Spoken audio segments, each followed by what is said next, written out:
आपने भगवान विष्णु के दशावतार की कथा तो पढ़ी या सुनी होगी, लेकिन हम इससे अलग हटकर आपको ऐसी पौराणिक कथा बताने वाले हैं जिससे आपने शायद की पढ़ा या सुना होगा। आओ आज हम बताते हैं भगवान विष्णु और गरुड़ की पौराणिक कथा। ऋषि कश्यप की कई पत्नियां थी, जिनमें से 2 वनिता और कद्रु थी। ये दोनों ही बहनें थी जो एक दूसरे से ईर्ष्या रखती थी। दोनों के पुत्र नहीं थे तो पति कश्यप ने दोनों को पुत्र के लिए एक वरदान दे दिया।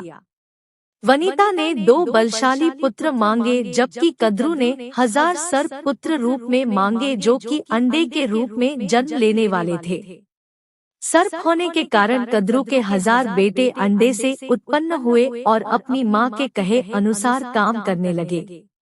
दोनों बहनों में शर्त लग गई थी कि जिसके पुत्र बलशाली होंगे, हारने वाले को उसकी दास्ता स्वीकार करनी होगी। इधर सर्प ने जो जन्म ले लिया था, लेकिन वनिता के अंडों से अभी कोई पुत्र नहीं निकला था। इसी जल्दबाजी में वनिता ने एक अंडे को पकने से पहले ही फोड़ दिया। अंडे से अर्धविकसित बच्चा निकला, जिसका ऊपर का शरीर तो इंसानों जैसा था, लेकिन नीचे का शरीर अर्धपक्व था। इसका नाम अरुण था। अरुण ने अपनी मां से कहा कि पिता के कहने के बाद भी आपने धैर्य खो दिया और मेरे शरीर का विस्तार नहीं होने दिया। इसलिए मैं आपको श्राप देता हूँ कि आपको अपना जीवन एक सेवक के तौर पर बिताना होगा। अगर दूसरे अंडे में से निकला उनका पुत्र उन्हें इस श्राप से मुक्त ना करवा सका तो वह आजीवन दासी बनकर रहेंगी। भय से वनिता ने दूसरा अंडा नहीं फोड़ा और पुत्र के श्राप देने के कारण शर्त हार गई और अपनी छोटी बहन की दासी बनकर रहने लगी। बहुत लंबे काल के बाद दूसरा अंडा फूटा और उसमें से विशालकाय गरुड़ निकला, जिसका मुख पक्षी की तरह और बाकी शरीर इंसानों की तरह था। हालांकि उनकी पसलियों से जुड़े उनके विशालकाय पंख भी थे।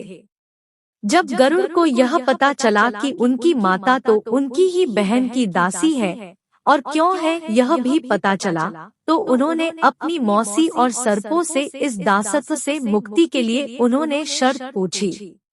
सर्पों ने वनिता की दास्ता की मुक्ति के लिए अमृत मंथन ने निकला अमृत मांग। अमृत लेने के लिए गरुड़ स्वर्ग लोक की तरफ तुरंत निकल पड़े। देवताओं ने अमृत की सुरक्षा के लिए 3 चरणों की सुरक्षा कर रखी थी। पहले चरण में आग की बड़े पर्दे बिछा रखे थे, दूसरे में घातक हथियारों की आपस में घर्षण करती दीवार थी और अंत में 2 विषैले सर्पों का पहरा। वहां तक भी पहुंचाने से पहले देवताओं से मुकाबला करना था। गरुड़ सबसे भीड़ गए और देवताओं को बिखेर दिया। तब गरुड़ ने कई नदियों का जल मुख में ले पहले चरण की आग को बुझा दिया। अगले पथ में गरुड़ ने अपना रूप इतना छोटा कर लिया कि कोई भी हथियार उनका कुछ न बिगाड़ सका और सांपों को अपने दोनों पंजों में पकड़कर उन्होंने अपने मुंह से अमृत कलश उठा लिया और धरती की ओर चल पड़े। लेकिन तभी रास्ते में भगवान विष्णु प्रकट हुए और गरुड़ के मुंह में अमृत कलश होने के बाद भी उसके प्रति मन में लालच न होने से खुश होकर गरुड़ को वरदान दिया कि वो आजीवन अमर हो जाएंगे। तब गरुड़ ने भी भगवान को एक वरदान मांगने के लिए बोला तो भगवान ने उन्हें अपनी सवारी बनने का वरदान मांगा। इंद्र ने भी गरुड़ को वरदान दिया कि वो सांपों को भोजन रूप में खा सकेगा। इस पर गरुड़ ने भी अमृत सकुशल वापसी का वादा किया। अंत में गरुड़ ने सर्पों को अमृत सौंप दिया और भूमि पर रख कर कहा कि यह रहा अमृत कलश। मैंने यहाँ इसे लाने का अपना वादा पूरा किया और अब यह आपके सुपुर्द हुआ, लेकिन इसे पीने के आप सभी स्नान करें तो अच्छा होगा। जब वे सभी सर्प स्नान करने गए तभी वहां अचानक से भगवान इंद्र पहुँचे और अमृत कलश को वापस ले गए। लेकिन कुछ बूंदें भूमि पर गिर गई जो घास पर ठहर गई थी।